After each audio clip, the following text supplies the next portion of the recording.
Top of the day, beautiful people. Top of the day, Grand Rising, Auntie. Shalom, shalom, Mom. Okay. All right, beautiful people. And I still forgot. Auntie, shalom, joy, Grand Rising. Hold on, y'all. Forgot my iPad. It's upstairs. I'll be right back.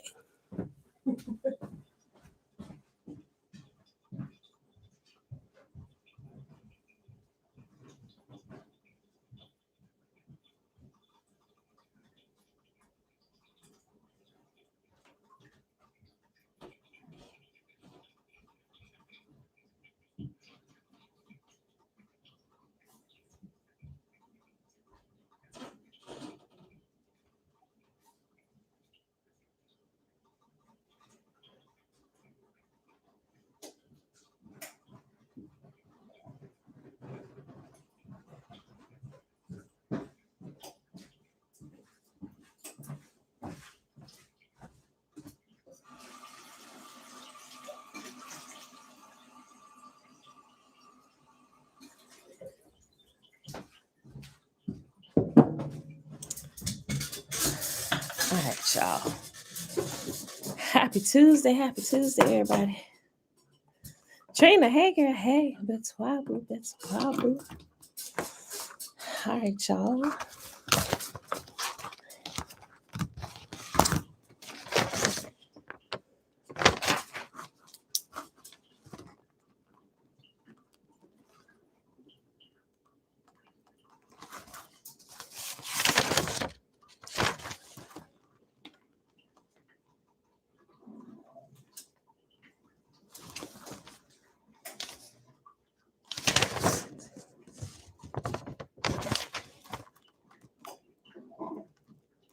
All right, beautiful people. Happy Tuesday. Nikki, good day. It is January the 18th, 2022. Day number 5 of year 4 of reading through the books of the law and the prophets and of the 4-year consecutive day count. It is day 1025. Today we're reading Genesis 19, 20, and 21. And we start the preface of my big toe. I think it's the preface, or is it the intro? I think it's the preface. Synopsis. I'm sorry. Get a synopsis. Well, it's a synopsis, then it's the preface. Okay. Yeah.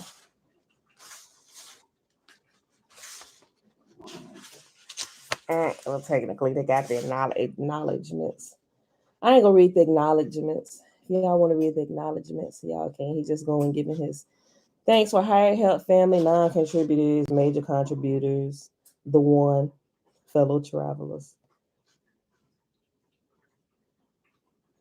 Okay. All right, y'all. So let me see. Let me see.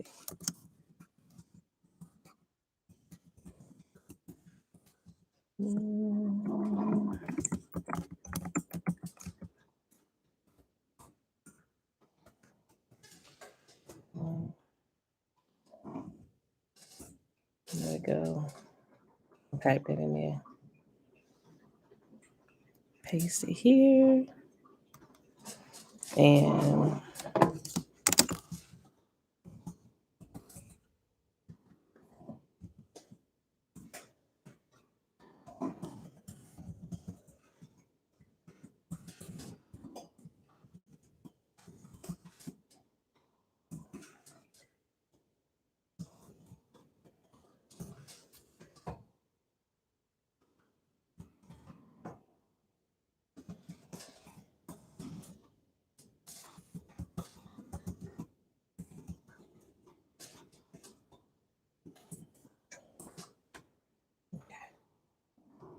sorry, I didn't do this earlier.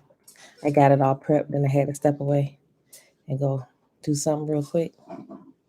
Boom. There we go. All right, beautiful people. So let's go ahead and do the Shema before we get started.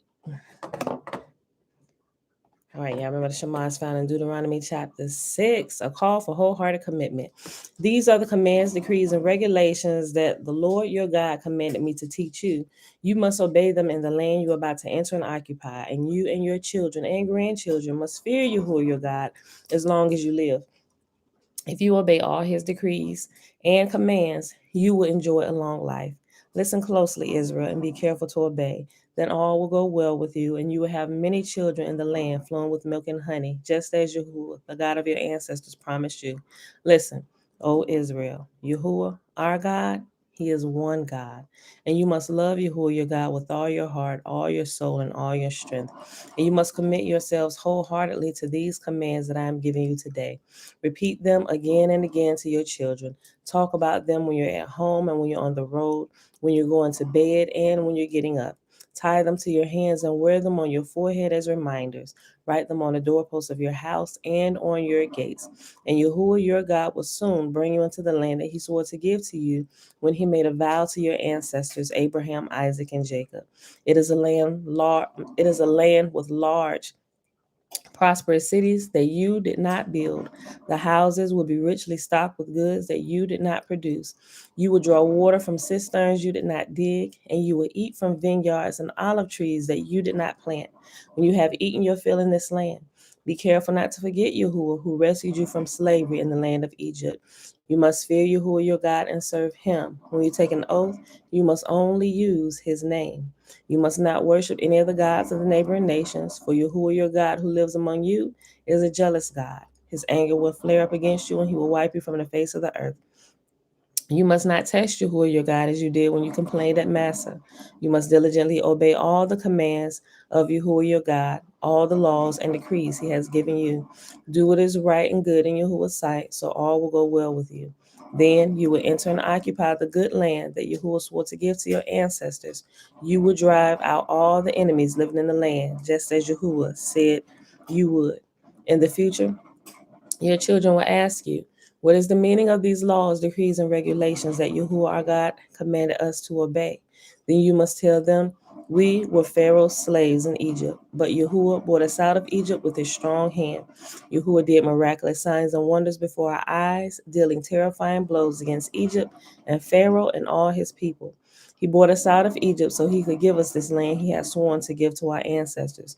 And Yahuwah our God commanded us to obey all these decrees and to fear him so he can continue to bless us and preserve our lives as he has done to this day. For we will be counted as righteous when we obey all the commands Yahuwah our God has given unto us. All right, beautiful people. So let's get right to it. Genesis chapter 19. Sodom and Gomorrah destroyed. Hezekiah, shalom, shalom. That evening, the two angels came to the entrance of the city of Sodom. Lot was sitting there, and when he saw them, he stood up to meet them. Then he welcomed them and bowed down with his face to the ground. My lords, he said, come to my home and wash your feet and be my guests for the night. You may then get up early in the morning and be on your way again. Oh, no, they replied. We'll just spend the night out here in the city square. But Lot insisted. So at last they went home with him. Lot prepared a feast for them, complete with fresh bread made without yeast, and they ate. But before they retired for the night, all the men of Sodom, young and old, came from all over the city and surrounded the house. They shouted to Lot, where are the men who came to spend the night with you? Bring them out to us so we can have sex with them. So Lot stepped outside to talk to them, shutting the door behind him. Please, my brothers, he begged, don't do such a wicked thing. Look, I have two virgin daughters. First of all, bruh, don't volunteer me for nothing. Look, I have two virgin daughters. Let me bring them out to you, and you can do with them as you wish. But please leave these men alone, for they are my guests and are under my protection. Stand back, they shouted. This fellow came to town as an outsider, and now he's acting like our judge. We'll treat you far worse than those other men. And they lunged toward Lot to break down the door. But the two angels reached out, pulled Lot into the house, and bolted the door. Then they blinded all the men, young and old, who were at the door of the house, so they gave up trying to get inside. Meanwhile, the angels questioned Lot. Do you have any other relatives here in the city? They asked. Get them out of this place, your sons-in-laws, sons, daughters, or anyone else, for we are about to destroy this city completely. The outcry against this place is so great that it has reached the Lord, and he has sent us to destroy it. So Lot rushed out to tell his daughter's fiance, quick, get out the city. The Lord is about to destroy it. But the young men thought he was only joking. At dawn the next morning, the angels became insistent. Hurry, they said to Lot, take your wife and your two daughters who are here. Get out right now, or you will be swept away in the destruction of the city. When Lot still hesitated, the angels seized his hand and the hands of his wife and daughters and rushed them to safety outside the city. For the Lord was merciful.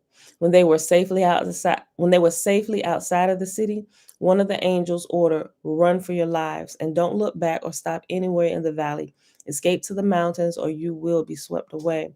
Oh no, my Lord, Lot begged. You've been so gracious to me and saved my life, and you have shown such greatness, but I cannot go to the mountains. Disaster would catch up to me there and I would soon die. See, there is a small village nearby. Please let me go there and stick it. Don't you see how small it is? Then my life will be saved. Now, I've always thought about this. What kind of crazy reasoning was this, right?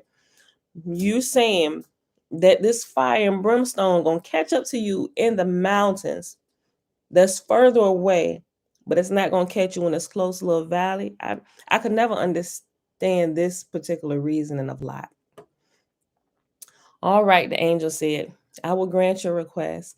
I will not destroy the little village, but hurry, escape to it, for I can do nothing until you arrive there. This explains why that village was known as Zoar, which means little place.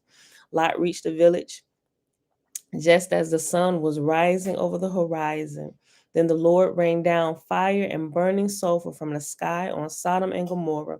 He utterly destroyed them along with the other cities and villages in the plain, wiping out all the people and every bit of vegetation. But Lot's wife looked back and as she was following behind him, and she turned into a pillar of salt. Abraham got up early that morning and hurried out to the place where he had stood in the Lord's presence.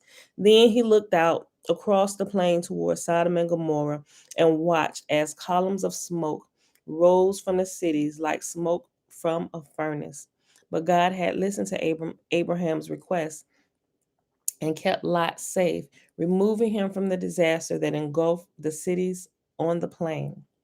Lot and his daughters. Yahuwah is one. Shalom, shalom. Yes and amen. May we all be filled with the great spirit Yahuwah.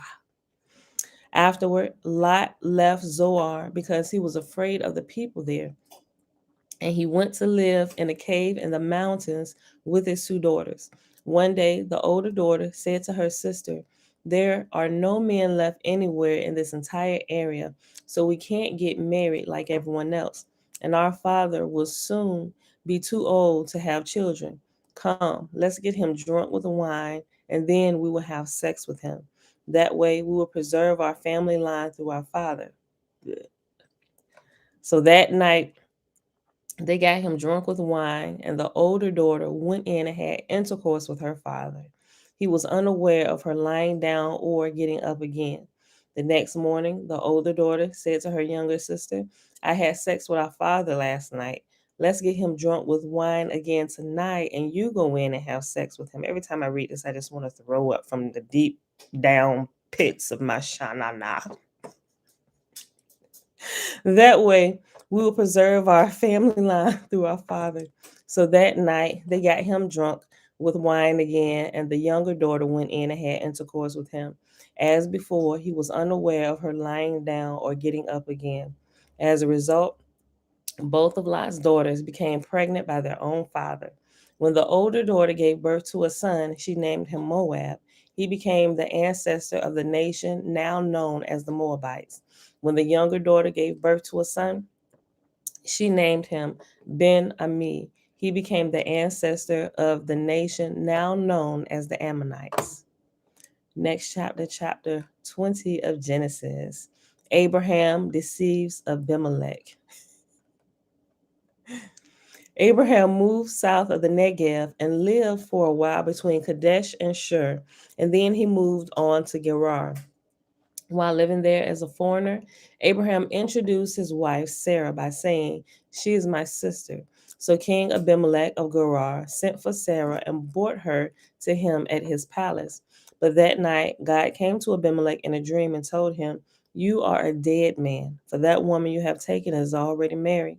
But Abimelech had not slept with her yet, so he said, "Lord, will you destroy an innocent nation? Didn't Abraham tell me she is my sister?"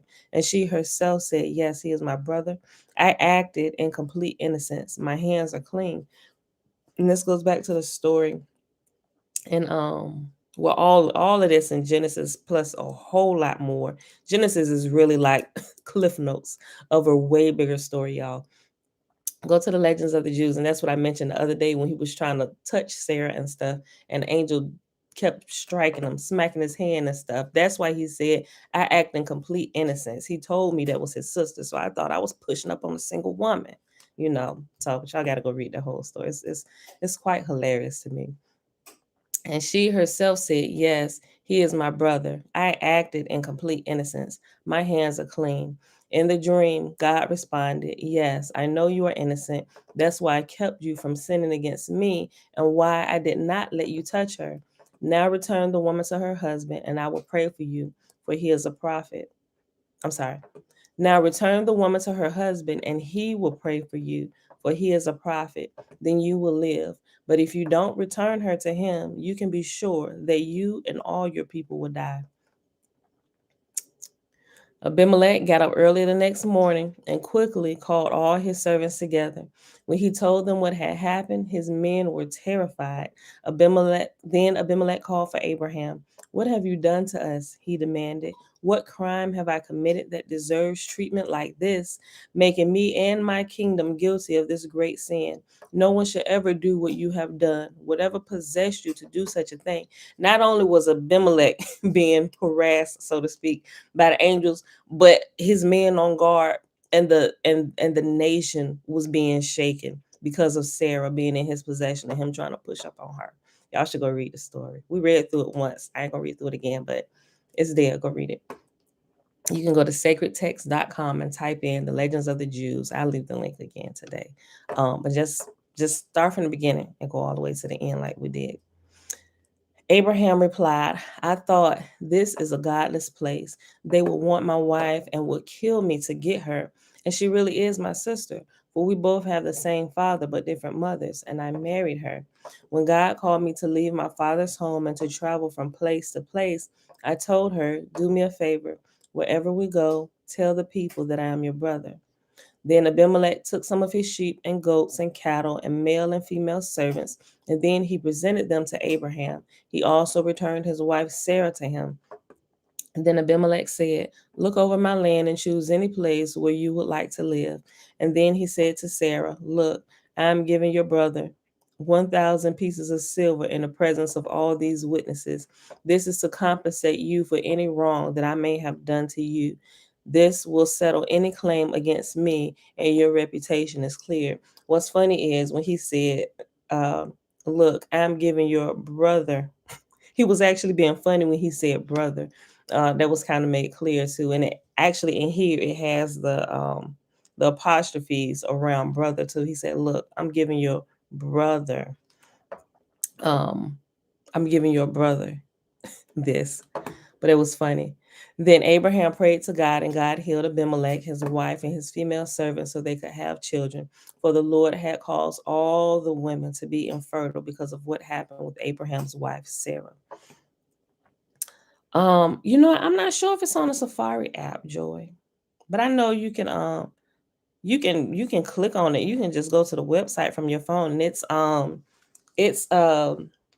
it's mobile friendly. It's mobile friendly. At least it is on my phone. I'm not sure how it is on Androids if y'all have Androids, but it's mobile friendly where you can like click it and you can scroll up like it's a what you call it, like it's a app, but I'm not sure. I haven't checked the app. I only know that they have a book. You can listen to it being read online, and the website you can actually read it. but I'm not sure if it's in an app yet, if they're ever going to put it in there. All right, last chapter for today, Genesis chapter 21, the birth of Isaac. The Lord kept his word and did for Sarah exactly what he had promised. She became pregnant and she gave birth to a son for Abraham in his old age. This happened at just the time God said it would, and Abraham named their son Isaac. 8 days after Isaac was born, Abraham circumcised him as God commanded. Abraham was 100 years old when Isaac was born, and Sarah declared, God has brought me laughter. All who hear about this will laugh with me. Who would have said that Abraham and Sarah would nurse a baby? Yet I have given Abraham a son in his old age. Hagar and Ishmael are sent away. When Isaac grew up and was about to be weaned, Abraham prepared a huge feast to celebrate the occasion. But Sarah saw Ishmael, the son of Abraham, and her Egyptian servant Hagar making fun of her son Isaac. So she turned to Abraham and demanded, get rid of that slave woman and her son. He is not going to share the inheritance with my son Isaac. I won't have it. This upset Abraham very much because Ishmael was his son. But God told Abraham, do not be upset over the boy and your servant. Do whatever Sarah tells you, for Isaac is the son through whom your descendants will be counted. But I will also make a nation of the descendants of Hagar's son, because she is your son too. So Abraham got up early the next morning, prepared food in a container of water, and strapped them on Hagar's shoulders. Then he sent her away with their son, and she wandered aimlessly in the wilderness of Beersheba. When the water was gone, she put the boy in the shade of a bush. Then she went and sat down by herself about 100 yards away. I don't want to watch the boy die, she said, as she burst into tears. But God heard the boy crying, and the angel of God called to Hagar from heaven, Hagar, what's wrong? Don't be afraid. God has heard the boy crying as he lies there. Go to him and comfort him, for I will make a great nation from his descendants. Mind you, he wasn't a little baby like little Bible stories tell you. This boy was like 12, 13 years old. You'll get those details. So actually you can tell the details just by reading it a little bit on the ages of when um he had Isaac from the time. I think he had Ishmael when he was 90. He had Isaac at 100. I think that's right. So he was about 10 years old.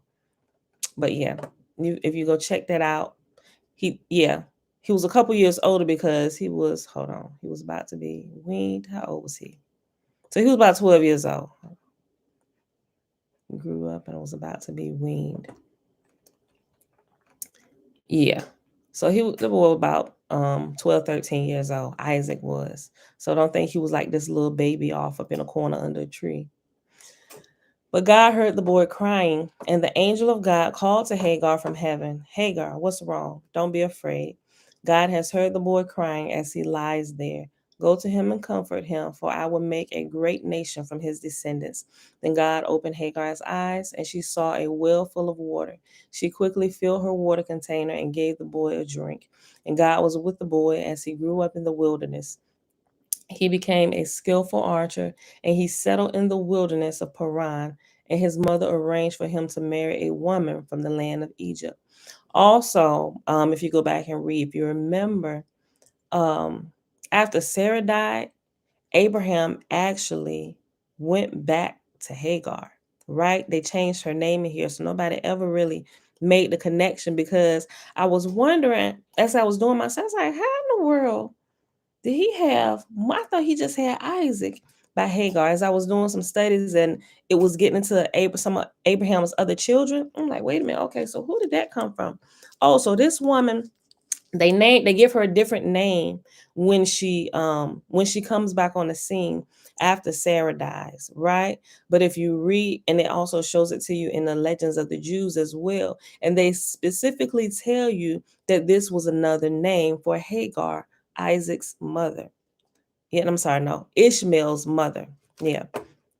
And so when I read that, everything started clicking with the other children and stuff. I'm like, holy crap. Yeah, so that was You learn some good information when you read just past this book, and it just fills things in for you. Okay. Abraham's covenant with Abimelech. About this time, Abimelech came with Phicol, his army commander, to visit Abraham. God is obviously with you, helping you in everything you do, Abimelech said.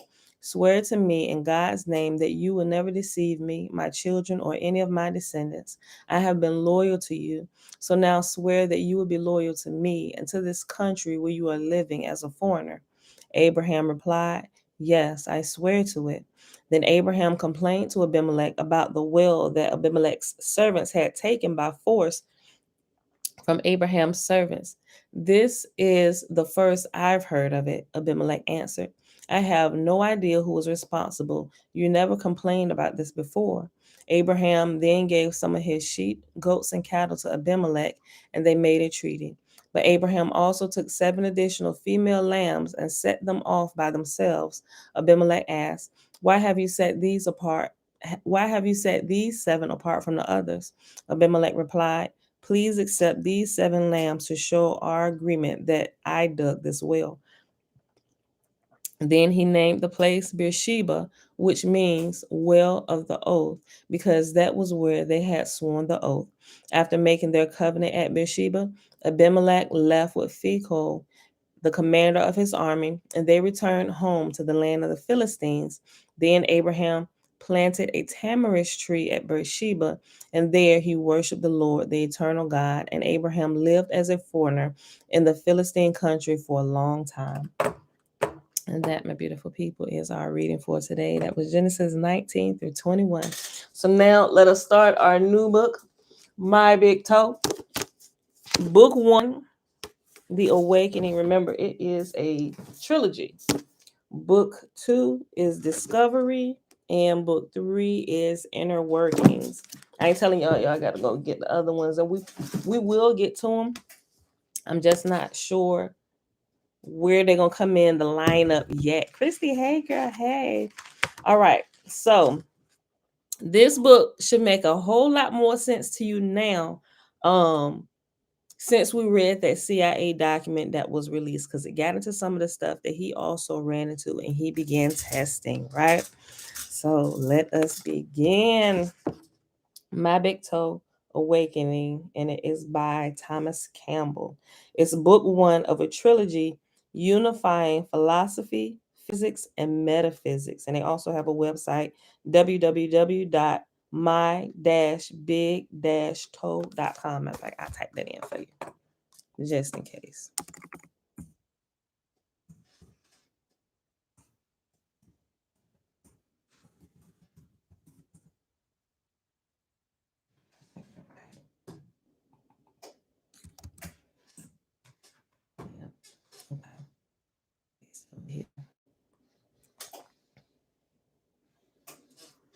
And you know what? While I was doing some research, it's funny how I actually even found out about this book. I was doing some research on consciousness, right? How the brain actually works. And so I was just going through different videos and just trying to find some, trying to like vet resources. So listen to what they're saying, going back into checking some things. And I forget exactly whose video I was watching, some doctor I was watching. But then I actually decided to scroll through the comments, because I'll do that a lot of times. I'll go see what's happening in the comment section, because the comment section sometimes is gold, and people who know a lot more sometimes than the people actually doing the video, they'll drop some nuggets down there. So I'd be searching for those little nuggets too throughout the comment section. You got to go through a lot of foolishness sometimes, but there's always a nugget or two down there from somebody that's wise. It's just going to drop something, right? So I actually found it in the comment section of somebody, and I found out the person that dropped it was actually a physicist. I'm like, oh, because I checked into the person that left the link, So before I clicked on the link, I asked, because I didn't want to click on nothing that had like porn or whatever. So I clicked on the person who left the link, and I checked out their page. I'm like, oh, they got some good stuff. Okay, they seem decent. They don't look like they'll leave anything crazy. That's when I went back and clicked on the link, and I followed this thing through. And it gave this book. And so I started checking into it, and it was good enough information for me to go ahead and just purchase the Audible just to get a little bit more information. And I was hooked once I got into the book. I was like, oh, this is golden. Okay. Synopsis: My Big Picture Theory of Everything. My Big Toe, a trilogy unifying philosophy, physics, and metaphysics. Book 1. Okay, this is just giving an overview of of each of what each book is about. And they actually have a book to where it doesn't break it up into 3 like I have it, but they actually have one book, and all 3 books are in one volume. So if you get the one with all 3, it'll be like a thick book like this, but I got them broken up. I don't know, it just helps my mind be able to take it in a lot better because I broke it up so it don't look like so many pages. And this is this is like 288 pages. Okay. Anyway, book 1, Awakening. Section 1 provides a partial biography of the author that is pertinent to the subsequent creation of this trilogy. This brief look at the author's unique experience and credentials shed some light upon the origins of this extraordinary work, the unusual associations, circumstances, training, and initial research that eventually led to the creation of the My Big Toe trilogy are described to provide a more accurate perspective of the whole. Section 2 lays out logically Section 2 lays out, logically justifies, and defines the basic conceptual building blocks needed to construct My Big Toe's conceptual foundation. It discusses the cultural beliefs that trap our thinking into a narrow and limited conceptualization of reality, defines the fundamental big picture, epistemology, and ontology, as well as examines the inner workings and practice of meditation. Most importantly, Section 2 defines and develops 2 basic assumptions upon which this trilogy is based. From these 2 assumptions, time, space, consciousness, and the basic properties, purpose, and mechanics of our reality are logically inferred. And remember, we're reading this because it's going to help us remove the spookiness in the whole spiritual realm, right? Things that were considered secrets that shouldn't be secrets to us. Things that we just kind of do by default that we learn in church about spirituality is going to help us understand better. And it's going to help us to realize that it's not just a set aside thing for the church or a set aside thing for this charismatic group of people, right? Prayer and meditation is like a worldwide human being thing, and people approach it from different understandings, but they're essentially doing the same thing because the same thing is happening inwardly. And they describe their experience based on their culture's language, which off puts other cultures who have been taught that what they're doing is wrong and is demonic, and it's absolutely not, right? So it's helping to break down these barriers. And it's teaching us what's actually happening on the inside when we choose to run after our creator to figure out what the heck is going on. Who am I? Who is you? Right? Okay. Book 2, Discovery. And book 2 starts with section 3. It's 6 sections in all, and it's 2 sections per book. Section 3 develops the interface and interaction between we the people and our digital consciousness reality. It derives and explains the characteristics, origins, dynamics, and functions of the ego, love, free will, and our larger purpose. Section 3 develops the I think it's PSI, the psi uncertainty principle, as it explains and interrelates psi phenomena, free will, love, consciousness, evolution, physics, reality, human purpose, digital computation, and entropy.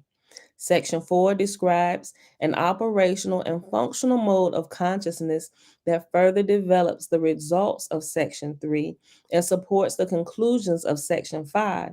The origins and nature of digital consciousness are described along with how artificial intelligence, AI, as embodied in AI Guide, leads to artificial consciousness, which leads to actual consciousness and to us. Section 4 derives our physical universe, our science, and our perception of a physical reality. The mind matter dichotomy is solved as physical reality. The mind matter dichotomy is solved as physical reality is directly derived from the nature of digital consciousness. Book 3, Inner Workings. Section 5 pulls together section 2, 3, and 4 into a more formal model of reality that describes how an apparent non-physical reality works, interacts, and interrelates with our experience of physical reality. Probable realities, predicting and modifying the future, teleportation, telepathy, multiple physical and non physical bodies, and the fractal nature of an evolving digital consciousness reality are explained and described in detail. So, this is going to talk a lot about out of body experiences, astral projecting, which is the same thing, really. They're going to get into the mechanics of it and how it happens and how you can like do it on purpose, right? Which clearly we know you can do from the CIA document that they released, right? Okay. Section 6 is the wrap up that puts everything discussed in sections 2, 3, 4, and 5 into an easily understood personal perspective. Additionally, Section 6 points out my big toe's relationship with contemporary science and philosophy by demonstrating a close conceptual relationship between this toe and some of the establishment's biggest intellectual guns. Section 6 solidly integrates my big toe into traditional Western scientific and philosophical thought. And then we got the contents, which we're not going to read through all the table of contents. Just know that they're there and it's a few pages long. Then they have the acknowledgments. He's acknowledging the one, which is Pamela, his wife, the one. They got fellow travelers, those who helped them in this, the major contributors of this book, and the studies, the science, the references. He names out a lot of them. The hired help, those that help him actually put it all together, family and non-contributors, right? Okay. Preface. Author's note to the reader. Yes, you should read this preface. I understand that many readers have little interest in or patience for lengthy prefaces or forewords. And this is pretty lengthy, but I think it's good and you definitely should read it. Listen. I understand that many readers have little interest in or patience for lengthy prefaces or forewords. The first question is always, should I take the time to read this ancillary text or can I skip it without missing anything important? Most of us are eager to zip past the preliminaries and immediately sink our teeth into the meat of the main text. Anticipation and expectation push us to get on with the real thing. We of Western culture are an impatient, goal oriented people driven towards endpoints. In our rush to the finish line, we take little notice of the journey that gets us there. Such a misappropriation of such a misappropriation of emphasis often squanders our opportunities because more often than not, the tastiest and most nourishing part of life lies in experiencing the process, not in attaining the goal. By end of section 6, you will no doubt agree that these books are, well, different. As such, they require a different approach. The preface and foreword of the My Big Toe trilogy are integral parts of the story because this trilogy blazes an original trail far off the beaten path. It is essential to include introductory material that can help prepare you for what lies ahead. I know that you are eager to get on with it and discover if this trilogy delivers the goods, but rushing on toward that goal too quickly actually reduces the likelihood that you will get there at all. The function of the preface and the forward is to maximize the return on your reading investment. The preface provides an overview of the tone, structure, process, and mechanics of the My Big Toe trilogy. The forward establishes a broad view of the trilogy's content and lays out a rough map of where you will be going on this unusual journey. It provides the context and focus wherein the trilogy's content is most easily understood. The forward and preface together improve comprehension and minimize frustration by providing a global view of the forest before you begin your descent into the trees. I strongly suggest that you adopt an attitude of patience toward gaining an understanding of the profound mysteries and ancient secrets that are logically unraveled by this new physics.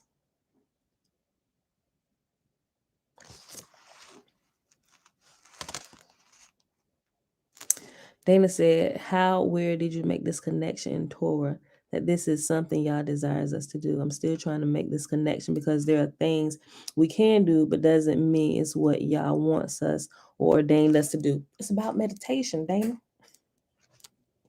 Yah says to meditate on his word. This give a lot of people don't really understand what meditation is, right? They really don't. They don't understand the mechanics and why it develops us and how it develops us, right? So if you actually understand it instead of going into it blindly, and mind you, right? We are back in the day as we were developing, we actually had teachers full of the light and understanding of Torah, and they taught us appropriately. Now we're so far off the beaten path, we can't tell our right hand from our left, and these things were actually taught to them. How to meditate, really, how to meditate and be able to actually go into the source of Yah, right? Because if you're able to sit down and meditate, you can focus your mind, focusing it on Torah, right? But if you don't actually know how to connect yourself by looking at your overall life, making sure your overall life lines up with it, and actually learning what to do with your body to connect yourself, to allow your spirit to be open and connect, it's like everybody off doing their own thing. And it's crazy, right? So this is helping us along the way. For those that want to understand how it works, you don't have to. If somebody, you can just kind of watch somebody or listen to somebody. But for those who need like a deeper understanding, just to kind of make sure you can kind of adjust on the way, especially if you don't have the ancient sages teaching you like they did before. Like we got all these distractions. Everybody's a sage, everybody's a guru now, right? People don't know what to believe. Some people getting misguided information, right? In my quest for searching for for the ancient sages and those who could teach me truth and not just what they learned from somebody else, people who actually practiced it and tested. That's just the way I work. Some people operate a different way, but I guess the way I'm wired, I tend to ask more questions. I'm like, okay, how do we know? Is there, I don't know, maybe it's just my scientific inquisitive mind. I want to make sure this is going to give me some good results and ain't going to land me somewhere crazy, right? Because I also homeschool my children and I have a billion children. I'm required to teach them and I ain't trying to peddle to them no garbage. So I need to really understand what's going on. That's why I'm taking you through my path. That's how it's connecting to Torah, right? For those who don't really know how to meditate and actually know what happens to the body, because there is something that happens to the body scientifically, right? So that's why we're taking this path. I'm taking you through my journey, right? So that's why. So we're learning about meditation and what actually happens with the body on the inside. So if you understand it, you can easily just go in and connect to Yah. It really is that much more easier. Okay. Hold on. Okay. The forward and preface together improve comprehension and minimize frustration by providing a global view of the forest before you begin your descent into the trees. I strongly suggest that you adopt an attitude of patience toward gaining an understanding of the profound mysteries and ancient secrets that are logically unraveled by this new physics. My Big Toe Picture Theory of Everything, or My Big Toe, will take you to both the beginning and the end of time. And Toe, actually, he actually spelled it out. My big picture theory of everything he shortened theory of everything to TOE, toe. Hence the title, My Big Toe, or My Big Theory of Everything. My big picture theory of everything, my big toe, would take you to both the beginning and to the end of time. It would dive deeply into the human heart as well as probe the limits of the human mind. It would define the significance of you and provide new meaning to your experience. It will help you realize and optimize your potential. It will develop a wholly new scientific understanding of both your inside and outside world. You may find it more productive to pace yourself by depth of comprehension than by percent of completion. I read that again. You may find it more productive to pace yourself by depth of comprehension than by percent of completion, which is why I decided to break this up, right? So after we finish this, we're going to go into the other book called Meditation from Ancient Egypt, and we're going to see how it was done from their perspective and how they looked at it. So when you go through that book, as we read through that, this will make even more sense. And what the CIA released, it'll make even more sense. So now when you go into prayer, you can go in like fully understanding and believing that when I go, I should get answers right when I go. Like, you know how people go pray and meditate for an answer from Yah to hear something, and it's like, okay, the answer ain't came yet, and you don't know which way you're going, right? Even when you come out, if you don't get an answer, you will know why you would need to wait. The church say, oh, it means just wait on God. Okay, but why? But coming out of meditation, actually connecting and understanding, being taught how to do it, you will know why you have to wait. And if you have to wait, right, if you don't get the answer right then, if you have to wait, you will be told exactly why you have to wait. And the only reason you have to wait is because you couldn't fully comprehend what you needed at that moment. You need a little bit more time to pass, and there is a little bit more information that you need, right? That I've learned. Okay. You may find it more productive to pace yourself by depth of comprehension than by percent of completion. Avoid rushing from concept to concept the way children pursue presents on Christmas Day. Take your time. A feast for heart, head, and soul is best ingested little by little, bite by bite, with many thoughtful pauses and much careful cogitation to aid digestion. Genuine breakthroughs must be absorbed slowly as existing paradigms grudgingly dissolve. And it'll help break up all that, especially if you come from the Christian world, all that Christian dogma. Familiar paradigms, like a favorite teddy bear, can be extremely difficult to let go. Familiar paradigms, like a favorite teddy bear, can be extremely difficult to let go, right? Sometimes we still cling on to a lot of the stuff that the church wrongly teaches us.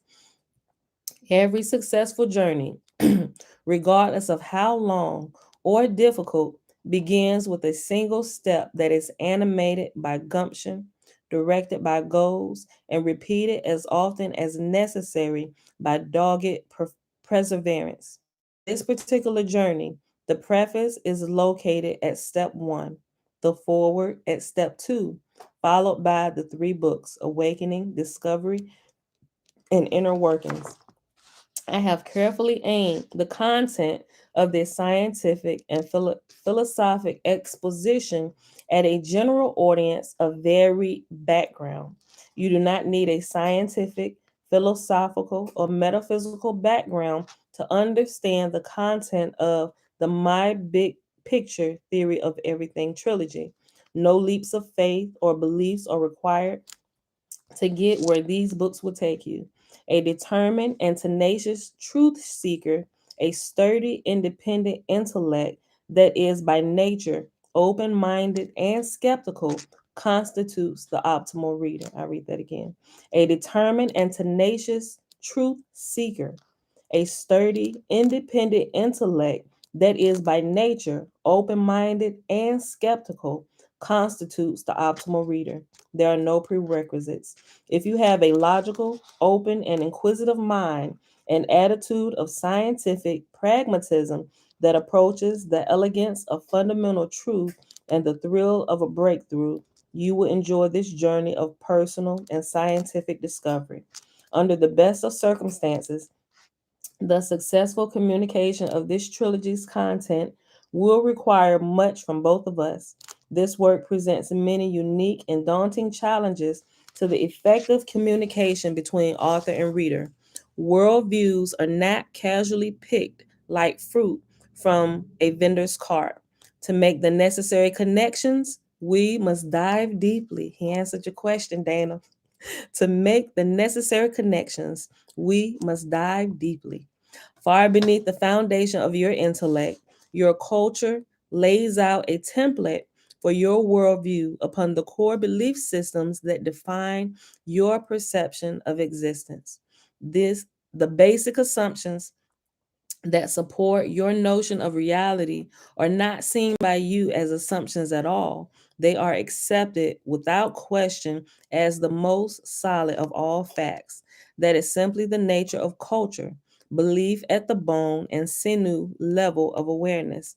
The point is, the concepts presented by this trilogy are likely to challenge the belief systems of your culture, regardless of what culture you come from. Material within My Big Toe may challenge your familiar assumptions, beliefs, and paradigms to the point of serious discomfort. If that discomfort leads to a profitable resolution, I am pleased. If it does not, I am saddened. My goal is to be informative and helpful. I encourage you to take what you can profitably use and leave the rest. There are enough new concepts and unusual perspectives presented here to support and generate a multitude of books. I have purposely left much unsaid at the periphery in order to stay focused on the central idea of developing a big toe. Though the trilogy remains from beginning to end, tightly focused on its primary objective, I will occasionally take short aside trips in the form of asides to add color, explore related connections, and insert topics of special interest and practical value. Hopefully, you will find these side trips so interesting and informative that you will gladly excuse their interruption. So, when they say, here's an aside, he's about to do what I do. He about to tell you a little story of what happened to him. And that's why I love this book so much, this whole trilogy, because he integrates his life and how he grew and how he began to understand patterns, even from things when he was a child and even things he experienced when his children came along and what they began to experience. This is why I love this book so much. He really makes something scientifically that kind of just blew your mind while you were in school. Like, I don't know what you just said, and I'm just winging this test. I pray to God, help me pass. Right? He makes it so understandable. Joey said, I'm ready to let all the foolishness go. Yes, look, okay. Though the trilogy remains from beginning to end tightly focused on its primary objective, I will occasionally take short side trips in the form of asides to add color, explore related connections, and insert topics of special interest and practical value. Hopefully, you will find these side trips so interesting and informative that you will gladly excuse their interruption. Some effort will be required on your part to bridge these asides in order to maintain the logical continuity of the larger discussion, to make sure that you are never confused about whether you are reading an aside or the main text. Asides are indented, have their own special font, and are clearly marked at the beginning and end with dingbats that look like this, or it has sideways triangles. That's what he called dingbats. So that's one aside, a little side story. or whether he getting off on a rabbit trail starts, right? Y'all should be used to that by now with me and all my stories.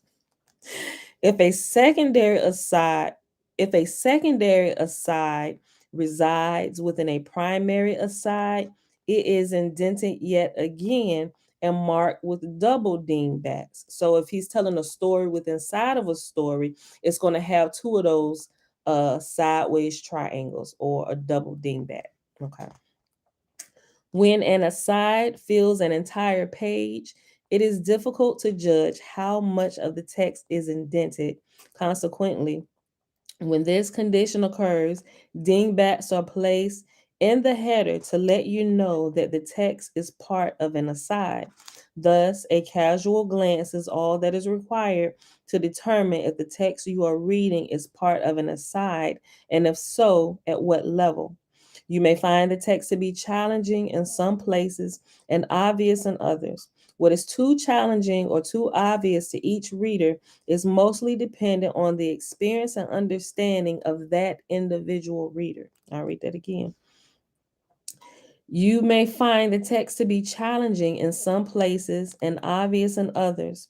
What is too challenging or too obvious to each reader is mostly dependent on the experience and understanding of that individual reader. It is my intent to never speed through this exposition at such a rate that you cannot appreciate the scenery, nor to wallow about repetitively in obvious, though from time to time, depending on your background, some may feel that I occasionally do both. Although the language of American English, the language in which these books were originally written, is decidedly poor in non-physical concept. Hold on, let me read that again. Although the language of American English, the language in which these books were originally written, is decidedly poor in non-physical conceptual descriptors, it does have the advantage of being unusually rich in communications and information technology descriptors. The latter, oddly enough, is what allows me to convey the former. As strange as that may seem, it is the pervasiveness of modern science and technology, especially communications and data processing technology, that provides the conceptual tools required to produce a model of the larger reality, the Western mind, or more broadly, the Western attitude, or more accurately, the Western belief system can relate to, understand, and work with. Science and technology have advanced to the point where their applications and understanding have begun to mirror some of the fundamental processes of existence. We of the 21st century have only recently acquired the necessary concepts to understand and appreciate the nature of the larger reality within the context of our contemporary Western point of view. Previously, knowledge and understanding of the big picture and our existence in it was comprehended and described by ancient sages in terms of metaphors that were pertinent to their cultures and specifically created for the benefit of their specific audiences. Today, we find these once practical descriptions to be largely symbolic and irrelevant to a modern scientific view of reality. Philosophy, theology, and science find themselves at odds over what is significant. I am a scientist. This trilogy is the result of a long, careful scientific exploration focused upon the nature of reality and the individual. Preconceived notions will be more of a hindrance than a help.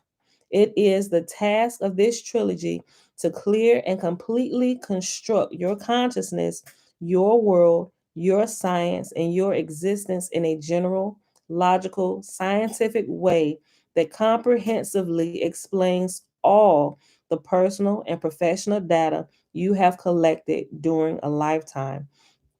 An overarching big picture theory that explains everything may seem highly unlikely, if not absolutely impossible, but it is not. Take heart.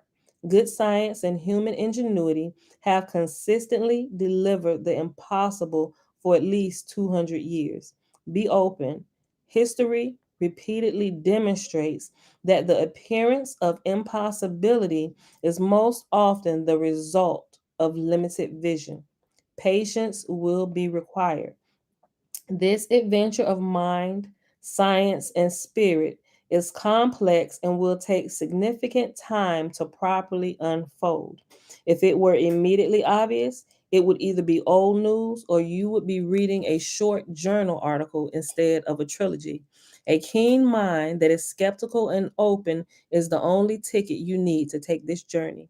Based on the feedback from those who have preceded you, I expect that you will find this voyage into the depths of elemental consciousness and fundamental reality to be personally enriching. You will be pushed to think a few big thoughts and ponder a few big ideas, but the conclusions you eventually come away with will be entirely yours, not mine.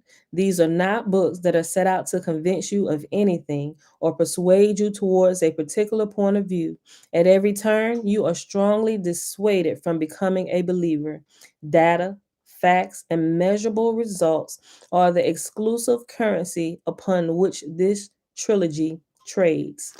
Reading the My Big Toe trilogy is not likely to be a passive experience. If you decide to seize the opportunity to climb out of the box, you will likely end up doing some difficult work. You will always be encouraged to think for yourself and come to conclusions that are based on your personal experience. Despite all the serious cogitation, we are also going to play, laugh, and have some fun as we go. Much of what you believe to be true about yourself, your existence, and the nature of reality let me start over. Much of what you believe to be true about yourself, your existence, and the nature of reality will be challenged. If you are open to exploring a bigger picture, these books will make you think and think again. Most readers will not consider this trilogy to be an easy read. Merely following the logical processes and sequences as they swallow up old paradigms will require some focused effort. On the other hand, significant growth and learning is rarely easy. If easy, it's rarely significant. That was good. Contrary to my best efforts, sections 2, 3, 4, and 5 remain somewhat conceptually interdependent. Each section will be better understood and make much more sense after reading the other sections. That could not be helped. Reality is a unified whole thing, with each of its parts inexorably intertwined with the others. This trilogy's 3 books and 6 sections develop the conceptual content of My Big Toe more or less sequentially. Consequently, reading the books or sections out of numerical consequently, reading the books or sections out of numerical order provides a less than optimal experience. However, understanding My Big Toe is much more dependent upon reading the entire trilogy than it is upon reading it in any particular order.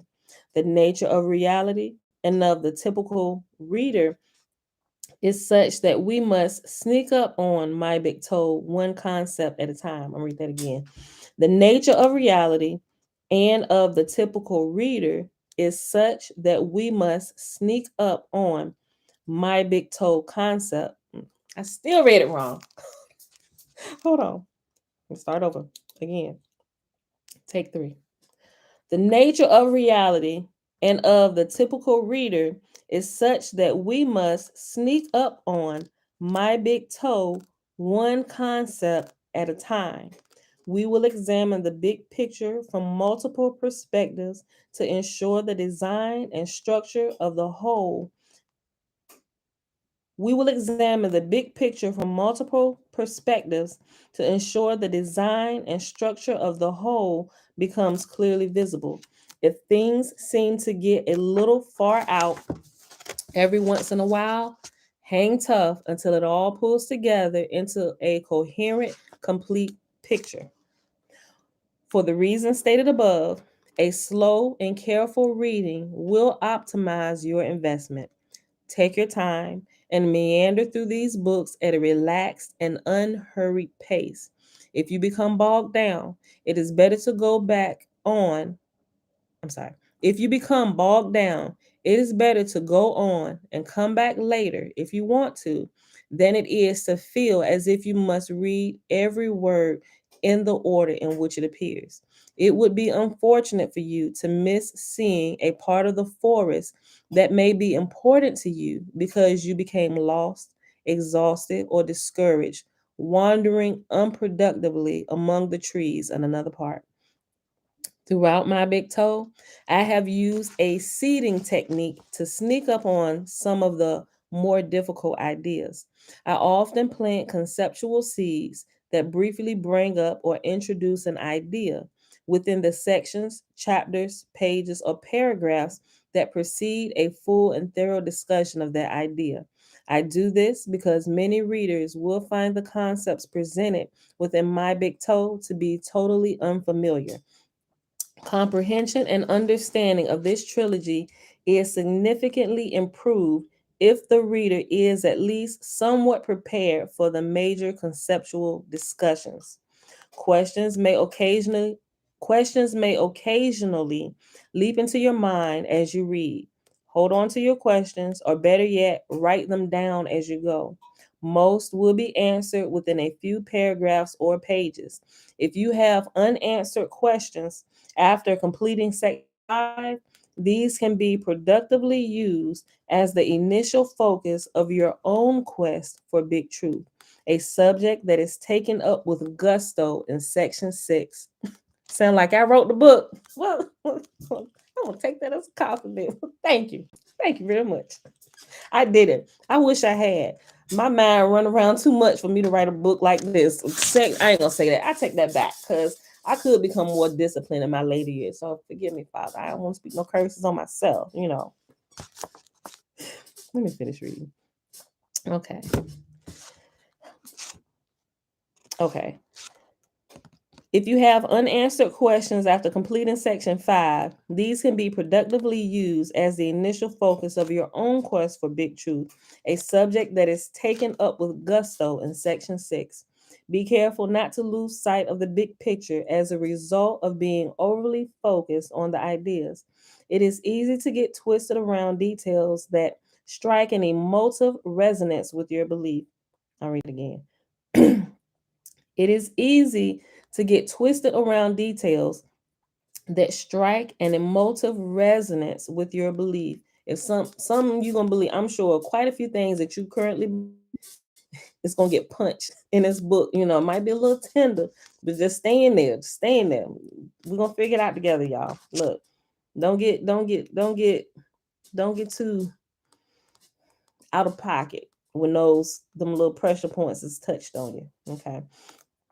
It's easy to get twisted around details that strike an emotive resonance with your belief. The winning strategy here is to get a glimpse of the entire forest, not to argue about the color of the moss growing on specific trees. Control your passionate interest in the coloration of moss, or you may entirely miss what is important. And oh my gosh, aren't we doing that today? I mean, not us, we're coming out of that, but isn't that most of what Israel is doing, most of the earth? Right? You getting lost in the forest. You arguing over what color the moss of the tree is. Right? You missing everything else in here in this forest. That is something of they need something we should be arguing about, right?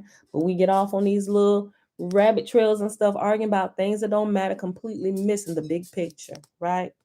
Ridiculous. The winning strategy here is to get a glimpse of the entire forest, not to argue about the color of the moss growing on specific trees. Control your passionate interest in the coloration of moss, or you may entirely miss what is important. One final note before you begin. Those who know me well, along with a few of the initial readers, have suggested that I forewarn you about my sense of humor. If you read something in these books that could be interpreted as humor, sarcasm, condescension, arrogance, silliness, inanity, or all of the above, it is probably only humor, or occasionally humor with a touch of sarcasm. If you find yourself unsure of how offended you should be, I suggest that you temporarily suspend your judgment of the author's mindset. I am told that eventually, by the end of section 4, you'll be familiar with my stealthy humor and informal chatty style. Consequently, a later judgment may be more accurate. The structural anatomy of my big toe is laid open like a frog on the dissecting table in the paragraphs below. Most readers will find that this overview provides a helpful perspective on how the book you are now reading fits into the overall My Big Toe trilogy. My Big Toe is designed as a 3-book trilogy. It is packaged as separate books for those who are not sure of how big a bite they wish to take. And as a more let me start over. My Big Toe is designed as a 3-book trilogy. It is packaged as separate books for those who are not sure of how big a bite they wish to take, and as a more economical 3-book set for those who are confident they want it all. Each book contains the same dedications, synopsis, table of contents, acknowledgments, preface, and forward, as well as its own acronym list and 2 unique sections of content. Though the table of contents displays the contents of all 3 books in the beginning of each book, the contents belonging to the other 2 books are cast in light gray instead of black. Although chapter and page numbering starts anew within each of the individual books, the 6 sections are numbered sequentially across the entire trilogy to add a sense of structural continuity. Book 1, Awakening, contains the first 2 sections. Section 1 provides a partial biography of the author that is pertinent to the subject matter. Its function is to shed light on the origins of this unusual work by providing a look at the author's unique experience and credentials eventually led to the creation of My Big Toe. Section 2 lays out the basic building blocks needed to develop this toe's conceptual foundation. Many of the concepts initiated in section 2 will be more fully explored in later sections. And clearly we read this already, but since I started, I'm gonna just keep going. Book 2, Discovery, contains the middle 2 sections. Section 3 takes the information gained in section 2 and develops its implications in more detail and depth while relating it more directly to the reader's personal experience. Section 4 pulls together the ideas of section 2 and 3 while developing the additional concepts required to bind it all together into one consistent whole. Section 2, 3, and 4 are carefully designed to sequentially work together to produce the fundamental understanding that is necessary to comprehend Section 5. Book 3, Inner Workings, contains the last 2 sections. Section 5 presents the formal reality model in detail. Section 6 is the wrap-up that puts everything discussed into an easily understood perspective. Additionally, Section 6 points out My Big Toe's relationship with contemporary science and philosophy by demonstrating a close conceptual relationship between this toe and some of the establishment's biggest scientific and philosophic intellectual guns. Section 6 integrates My Big Toe into traditional Western science and philosophy. There is a place in cyberspace, www.mybigtoe.com. This URL is not case sensitive, but the hyphens may be required. Set aside for you to share your experience, exercise your intellect, voice your opinions, vent your angst, or simply hang out with your fellow travelers. You can send email to both the author and the publisher from the mybigtoe.com website, as well as acquired all Big Toe books. There you can keep up with the latest in Big Toe info, happenings, chit chat, reviews, research, and discussion groups. Tom Campbell, December 9th, 2002. Where we at? An hour 15. Let me read a little bit of this forward before we pause. Yeah, it's pretty, it ain't that long. Maybe I just read it all. Okay, yeah. We'll see. Let me start. Forward. A conceptual orientation. Without the proper perspective, clear vision produces only data. The point here is to give the reader an initial high altitude peek at the forest before we begin our trek into its depths. In this forward, I will describe where you will be going and what you should expect to accomplish. It is always helpful to know where you are headed, even if you have no idea of how you're going to get there. This conceptual flyover is designed to minimize the disorienting effect of total unfamiliar territory. Both the structure and the content of your perception of reality are culturally dependent. How a Tibetan Buddhist monk or an American physicist would describe reality is as vastly different as the words, expressions, and metaphors that each would employ to make such a description. What would make sense and be obvious to one would seem to be lost and out of touch to the other. If we can rise above our cultural bias, we have a tendency to ask, or at least wonder, which description is right and which one is wrong. They seem clearly incompatible. Certainly, both could not be equally accurate and correct. If we are more sophisticated, we might ask which portions of each description are right or wrong and search for areas of possible agreement, as well as define areas that appear to be mutually exclusive. That is a better approach, but it is still wrong-headed. Neither of the above approaches, though the second is much more expansive than the first, will find truth. Which is right or wrong is the wrong question.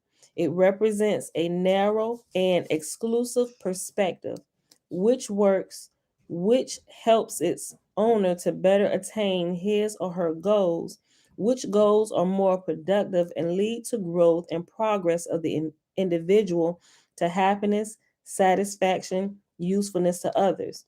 These are somewhat better questions because they focus on practical results and on the measurable effects that each worldview has when applied to individuals, as well as the secondary effects of those individuals have on others. However, something important is missing. How does one define, realize, and measure the satisfaction, personal growth, quality of life, and fulfillment of individual purpose that is derived from each worldview? What is the standard against which the achievement of these goals is assessed? Now, we have a set of questions that have the potential to lead to personal discovery in pursuit of fundamental truth. Big picture significance and value have replaced little picture right and wrong as the primary measure of worth. Fundamental truth, big picture truth, or simply big truth, though absolute and uniformly significant to everyone, must be discovered by each individual within the context of that individual's experience. No one approach to that discovery is the right one for everybody. The significance of little truth, on the other hand, is circumstantial and relative to the observer. Truth exists in all cultures. It is only understandable to an individual when it is expressed in the cultural language, symbols, metaphors, and concepts of that individual. Oh, yeah, I text her this morning. Don't worry about it. Don't even. Okay. Don't even. I hear exactly what you said. Yeah. It is the intent of my big toe to capture scientific and metaphysical truths from multiple cultures and multiple disciplines and present them within one coherent, self-consistent model that the objective Western mind can easily comprehend. My big After toe. all, yeah, my big toe, my hand's cold. Baby. Woo! Sheesh. Come on, babe. My hands are freezing. I see. Come here. Let me help I'm you gonna, out. I'm Come gonna put here. them on you. Babe, no, just. How you gonna warm them up? Come on, easy. Woo! Sheesh, yo, you cold, man. Why you so cold, man? Well, I put on a pot of coffee so I can hold my mug. I can handle that. God, girl. My hands are freezing. You be down here sacrificing yourself for the people. Golly. Oh, it's taking forever to heat up. Okay. All right. Truth exists in all cultures. It is only understandable to an individual when it is expressed in the cultural language, symbols, metaphors, and concepts of that individual. It is the intent of my big toe to capture scientific and metaphysical truths from multiple cultures and multiple disciplines and present them with one coherent, self consistent model that the objective Western mind can easily comprehend. After all, these people right here. hmm, I'm about to say, who in the oh, world is he? no, that's I know, but I was about to say, who in the world is them folk? after all, a toe theory of everything must contain and explain everything. That's a tall order. A big picture theory of everything, or big toe, must include metaphysics, ontology, episiotomy, and cosmology, as well as physics and other sciences within a single, seamless, integrated model of reality. That is what the My Big Toe trilogy is all about. Rub it. Truth is truth, but communicating a truth to another is a difficult undertaking fraught with misunderstandings of meanings and interpretation. Big truth, like wisdom, is not something you can teach or learn from a book. It must be comprehended by individuals within the context of their experience. Each of us comes to an understanding of reality through our interpretation of our physical and mental experiences. Overstanding 777, he said, "All." Huh? They said, "All." Oh. The experience of others can, at best, provide a useful model, a framework for understanding, a perspective that enables us to comprehend and interpret our experience data in a way that makes good practical sense. The best teachers can do, hold on, the best teachers can do no more than offer a consistent and coherent understanding of reality that helps their students find the larger perspective required to discover big truth, which is why I say y'all should be practicing in your own prayer time, actually praying and meditating, doing it on your own, right? So you can begin having personal experiences of growth. So this can kind of click in better because it won't really click for real if you're just doing a bunch of reading but not doing anything to practice it, right? Okay. Which is why I've chosen to hold off on our our what you call it? So what you call it? Say it, baby. The Zoom thing. The Zoom will live so we can get and share experiences because you ain't had enough time to practice yet. Such a model. Let me go back. What you talking about? Sharing experiences, spiritual experiences, and stuff. Yeah. The experience of others can at best provide a useful model, a framework for understanding, a perspective that enables us to comprehend and interpret our experience data in ways that makes good practical sense.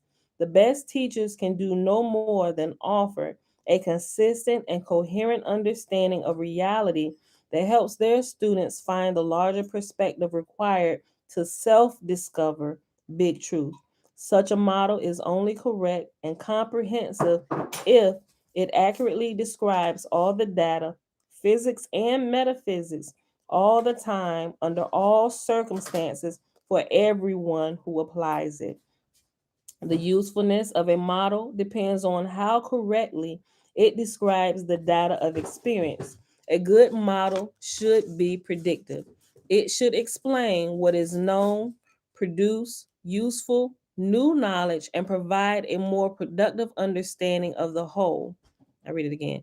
It should explain what is known, produce useful, new knowledge, and provide a more productive understanding of the whole. If my big toe communicates something of significance to you by resonating with your unique knowing, then this particular expression of the nature of reality suits your being. If it leaves you untouched, perhaps some other view of reality will speak to you more effectively. So maybe you need to find somebody else's perspective, right? Which is why we're bringing in different perspectives about meditation and how it operates. Because if it doesn't click here, maybe it'll click here, right? But at least we're going to hear it from different perspectives. They're talking about the same exact thing, something based on your personal life experience will resonate with you. And then when you get it, you're going to get it from everything else we read. You're going to be able to see it clearly from all the point of views, right? Okay. I'll read this again. If my big toe communicates something of significance to you by resonating with your unique knowing, then this particular expression of the nature of reality suits your being.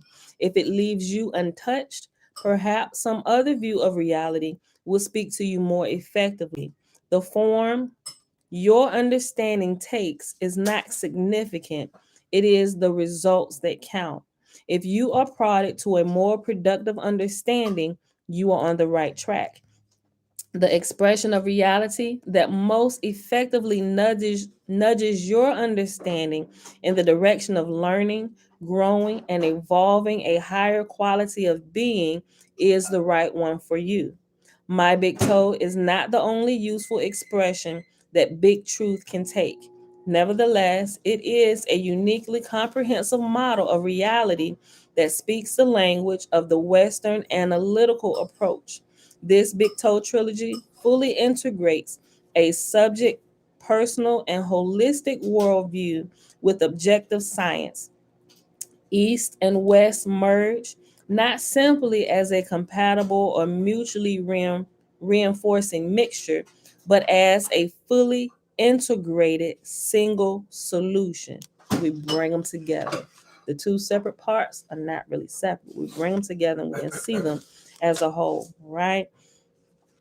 This Big Toe trilogy fully integrates a subjective, personal, and holistic worldview with objective science. East and West merge, not simply as a compatible or mutually reinforcing mixture, but as a fully integrated single solution.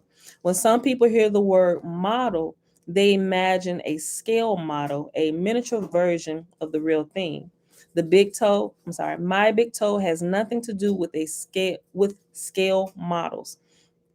A model is an intellectual device that theoreticians use to achieve a more concrete understanding of an abstract concept. Models are often developed to describe an unknown function, interaction, or process, something that lies beyond our current individual experience in terms of something more comprehensible. The model itself may closely resemble the reality it describes or merely describe its inputs and outputs. In either case, do not confuse the model of reality with reality itself. Please repeat that twice before going on. The model itself may closely resemble the reality it describes or merely describe its inputs and outputs. In either case, do not confuse the model of reality with reality itself. Please repeat that twice before going on. Now we're going to go on. If you have enough direct experience and a deep understanding of what is being modeled, the model becomes superfluous. With no direct experience, the model enables an understanding that is otherwise impossible to attain.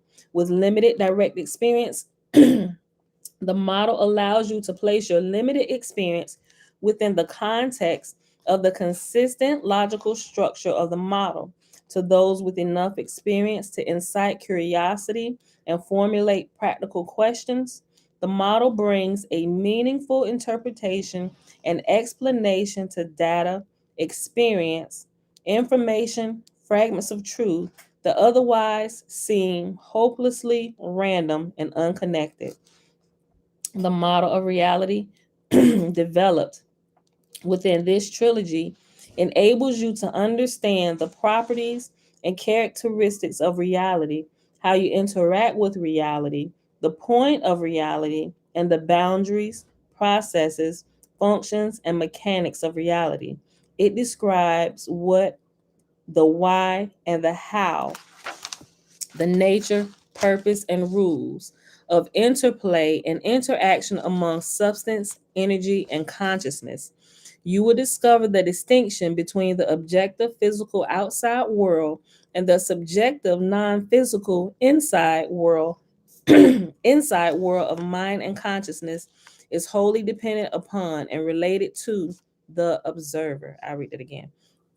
You will discover the distinction between the objective physical outside world and the subjective non physical inside world of mind and consciousness is wholly dependent upon and relative to the observer. Right? So, what you see, you're going to be seeing it through your own eyes, through the filter of your own life and your own experiences, right? Which is different for everybody. So, what you take from this is going to be different than somebody else, different from what somebody else takes based on their knowledge already, their development and understanding of what we're the process we're going through. Some people be a little further ahead of others, right? My big toe describes as us the basic oneness, continuity, and connectedness of all that is. It systematically and logically derives the natural relationships between mind and matter, physics and metaphysics, love and fear, and demonstrates how time, space, and consciousness are interconnected, all with a bare minimum of assumptions. Additionally, it describes in detail the most important processes of our reality, how and why reality works. You will find the result of my big toe to be in consonance with current data and that it solves a host of long standing scientific, philosophical, and metaphysical problems. The model of reality developed within my big toe is not the only valid metaphor or description of the nature of the larger reality. Nevertheless, this model is perhaps more understandable to those of us who are accustomed to understanding our local reality in terms of the processes and measurements of object causality. A materialistic or scientific definition of reality is sometimes referred to as Western because the notion that reality is built upon an inviolate objective causality lies at the core of the Western cultural belief system. My Big Toe is written to be especially accessible to this Western mindset or Western attitude.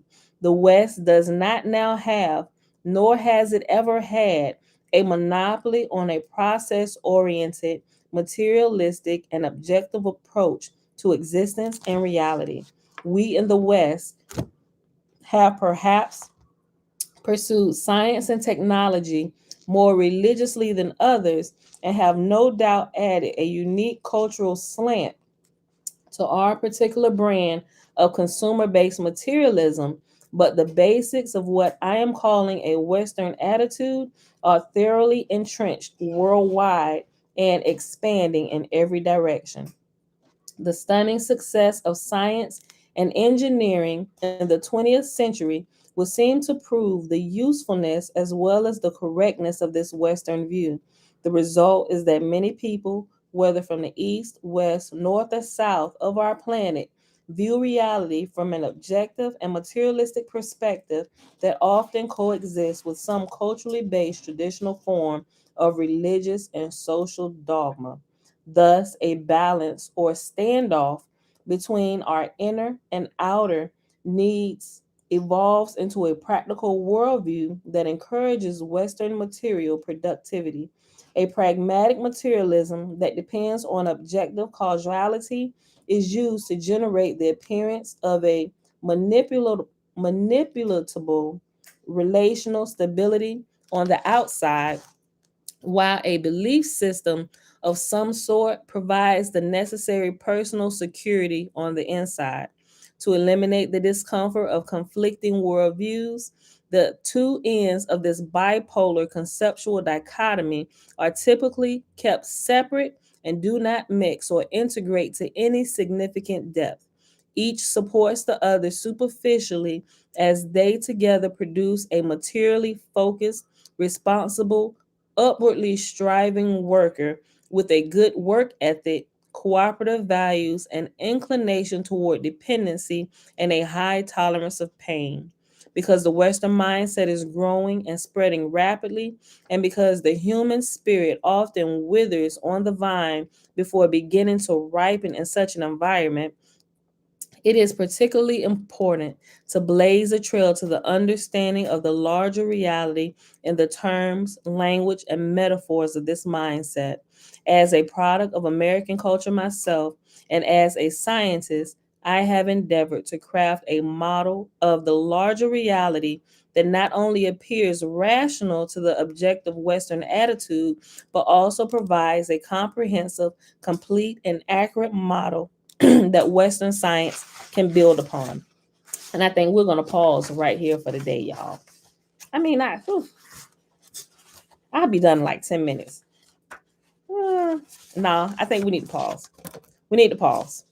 It's Tuesday. We got to pause. So we'll pause right here, y'all. And I'll do a quick overview before we get started. And we're going to finish this tomorrow, and then we'll actually start in chapter 1 or section 1. Delusion or knowledge. Is this guy nuts or what? So we'll pause right here. I use, there you go. We'll pause right here. Get my page number. Page 33.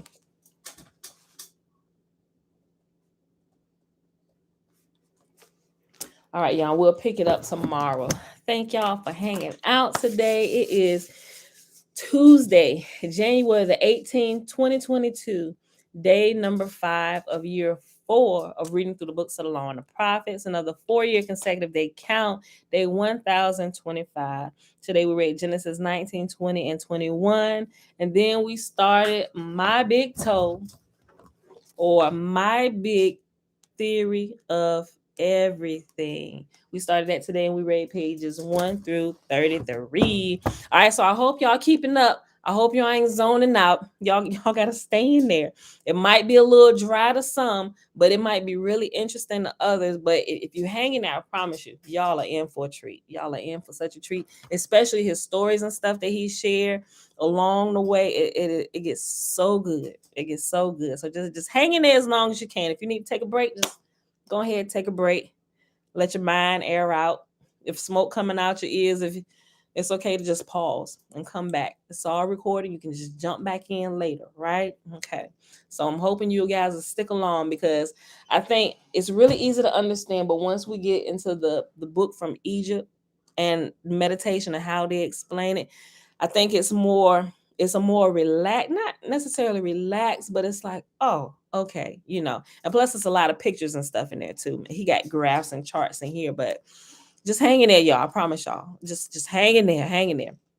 All right. So with that being said, I think Bella's still asleep, so I'm gonna go ahead and do the blessing today. I ain't even hear her jump down off the bed. She normally just jumps off the bed. I didn't hear that yet, so she probably still asleep. Even with her daddy coming down here, she ain't follow him. Sis still knocked out. All right, y'all. So we're just gonna go ahead and do the blessing, which is found in Numbers chapter 6, verses 22 through 27.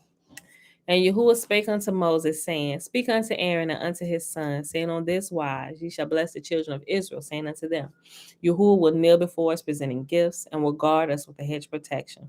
Yahuwah will illuminate the wholeness of his being towards us, bringing order, and he will provide us with love, sustenance, and friendship.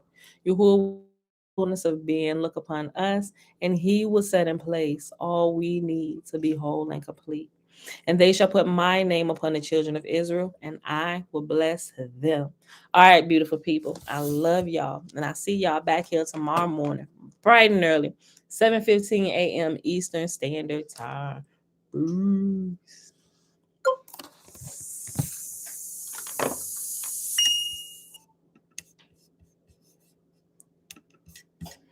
Bye, y'all. Thanks for hanging out.